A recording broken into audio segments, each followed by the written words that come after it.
চলো এবার দেখে নিই রেড ভেলভেট কেক কী করে বানায়। প্রথমে ক্রিম আমরা লাগিয়ে নিয়েছি কেকটাকে বেসটাকে ধরার জন্য।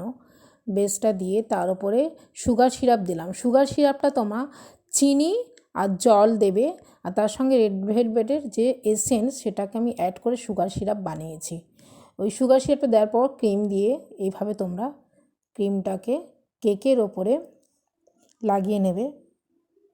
আমি যেভাবে পরপর দিচ্ছি তোমরা সেভাবেই করবে। দেখো এবারে আমি ক্রিমের ওপরে রেড ভেলভেট যে ক্রাশটা রয়েছে সেই ক্রাশ দিলাম 2 চামচ। 1 চামচ দিলেই হবে, আমি 1.5 চামচের মতো দিয়েছি। তোমাদের যত বড় কেক ততটা করে দেবে, ছোট কেক হলে কম, বড় কেক হলে বেশি, আপনি নিজের আন্দাজ মতো করে একটা দেবে, খুব বেশি দেবে না। তো সেটাকে এবার আমি ক্রিমের সঙ্গে এইভাবে প্যালেট নাইফ দিয়ে এইভাবে তোমরা মাখিয়ে নেবে। দেখো এই ডেসক্রিপশান বক্সে ক্রিম কিভাবে তৈরি হয় তাও দেখিয়ে দিয়েছি, তোমরা ভিডিওগুলো দেখে নিও। কিভাবে স্পঞ্জ কেক বানায় সেটাও দেখিয়েছি, সেটাও তোমরা দেখে নিও। যারা এখানে বুঝতে পারছো না তারা আগের ভিডিওগুলো দেখবে, বুঝতে পারবে। তো তার উপরে আমি আরেকটা প্লেট দিলাম। প্লেটটা যখন একটু আমারটা ভেঙে গেছে আমি সেইভাবে আস্তে আস্তে করে সাজিয়েছি। তোমাদের যে ভেঙে যায় কোনো ভয়ের নেই, ওটা আস্তেভাবে দিয়ে তোমরা এভাবে সাজিয়ে নেবে। দিয়ে তারপরে আমি ট্রাম কোট করছি। প্রথমে আরেকটা কোট করে নিতে হয়। অল্প ক্রিম দিয়ে এইভাবে কেকটাকে ট্রাম কোট করেছি। প্রথমে অল্প ক্রিম দিয়ে এইভাবে ট্রাম কোট করবে। ট্রাম কোট করে নিয়ে একটু তোমরা রেস্টে রাখবে, ঠিক আছে। ট্রাম কোটটা প্রথমে আমি এইভাবে করে নিচ্ছি। দেখো আমার ডেসক্রিপশান বক্সে অনেক রকম ভিডিও আছে, তোমরা ওটা দেখতে ভুলবে না। আগের অনেক ভিডিও আছে, দেখলে তোমরা শিখে যাবে। কেকের পুরো ফুল ক্লাসটা আমি দিয়েছি ফ্রিতে।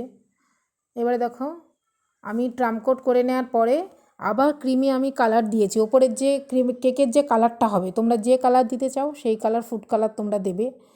আমি রেড ভেলভেটের জন্য আমি এই কালারটা আমাকে ভালো লাগে, আমি পিঙ্ক কালারটা দিয়েছি, হালকা পিঙ্ক কালার। সাদাও করলে খুব ভালো হয়, আমি এখানে এই কালারটা দিয়ে করছি, তোমরা সাদা দিয়ে করলে আর ভালো লাগবে। এবার দেখো রেড ভেলভেট এটা পাউডার, এই পাউডারটা মাঝখানে আমি ডেকোরেশনের জন্য দিচ্ছি।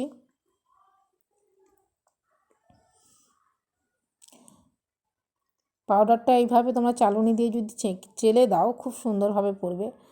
আমি দিয়েছি, দিয়ে তার ওপরে আমি ক্রিম দিয়ে ডিজাইন করছি। দেখো এখানে আরেকটা কথা বলে দিই, অনেক আপুরা আমাকে প্রশ্ন করছে যে কি নজেল আমি ব্যবহার করি। আমি নুন নজেল ব্যবহার করি। নুন নজেলটা খুবই ভালো, তোমরা দোকানে গিয়ে নুন নজেল চাইবে। অন্য নজেলগুলো জং হয়ে যায়, ভালো হয় না। অনলাইনে কিনবে না, তোমরা দোকানে গিয়ে দেখে নেবে নুন নজেল। অনলাইনে যদি পাওয়া যায় অনলাইনে কিনে নিতে পারো। এবার দেখো ডেকোরেশনটা আমি কীভাবে করছি। এই ডেকোরেশন এই যে নজেলটা দিয়ে করছি, দেখো এটা নাম লেখার জন্য ওই নুন নজেলটা আমার কমপ্লিট হয়ে গেছে। নিচের দিকের ডিজাইন, এবার ওপরে আমি একটা রোজ দিয়ে দিলাম। আমি সমস্ত নজেলের যে ডিজাইন আমি আরেকটা ভিডিওতে দিয়েছি, তো আমার চ্যানেলে গিয়ে তোমরা ভিডিওগুলো দেখে নিও কীভাবে ডিজাইন করা হয় নজেল দিয়ে, ঠিক আছে। আমি এখানে অতটা পরিষ্কার করে তোমাদের না দেখতে বুঝতে না পারো তাহলে ওখানে গিয়ে দেখে নিও। আর লাইক করো আর সাবস্ক্রাইব করো। সবাই পর্যন্ত টাটা।